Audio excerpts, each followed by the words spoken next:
Oi, gente, hoje o Neuropost é sobre bipolaridade, sobre o transtorno afetivo bipolar. E pediram para eu falar um pouquinho dos tipos, e nós temos dois tipos, né, gente, de bipolar. O primeiro tipo, para caracterizar, nós precisamos de um episódio de mania com ou sem episódio depressivo.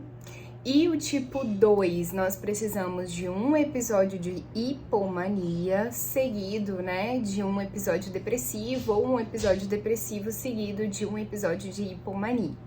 Então vamos lá, doutor, o que é mania e hipomania? Mania, gente, é um estado de humor extremamente irritável, expansivo, uma autoestima mais elevada, uma energia lá em cima, com pouca necessidade de sono, com muitas atividades, uma agitação psicomotora. Então essa pessoa pode ficar muito engajada na academia, muito engajada no trabalho, com pouca necessidade de sono, mas isso não é para todo mundo, tá? Ela pode fazer altos planos, ela tem necessidade de falar muito, falar alto, ela tem necessidade de estar em evidência.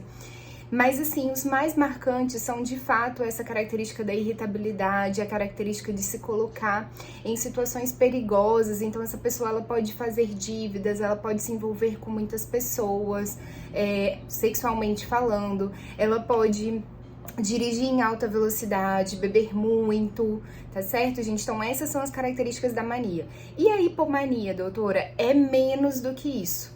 Então, a hipomania, tem alguns psiquiatras que chamam a mania de fogão e a hipomania de foguinho. É um estado ali onde essa pessoa vai estar mais expansiva, vai estar mais elevada, vai fazer mais planos, vai falar um pouco mais, vai ter um pouco menos de necessidade de sono, vai ter mais ansiedade, né, mais agitação, vai fazer mais planos, mas uma coisa que não foge muito da regra, como a gente vê na mania. A mania pode sim apresentar também, até, né, porque a bipolaridade está dentro das psicoses, então pode ter algo de alucinação, pode ter sim uma fuga da realidade, tá certo, gente?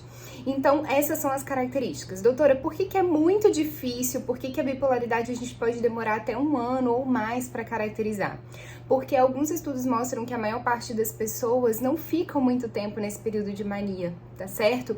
E muitas vezes as pessoas em redor, por exemplo, no caso de hipomania, não conseguem identificar nem a própria pessoa, porque lembre, a alteração desses comportamentos está no pré-frontal, que é o centro da autopercepção, é o centro da inteligência, é o centro do domínio, tá certo? Do controle das emoções. Então, se essa área tá afetada, né, gente, nós vamos estar afetados nas nossas percepções, especialmente no caso dos bipolares, tá certo? Então a família é muito importante pra gente fechar esse diagnóstico, as pessoas, a própria pessoa não negar algumas dessas características que eu citei aqui, ter uma boa análise. É importante que somente conseguimos estabilizar a bipolaridade com mudança de estilo de vida, com medicação e com terapia, tá certo? Algumas medicações não são aplicáveis, como, por exemplo, alguns antidepressivos podem induzir a mania, então o certo é estabilizadores de humor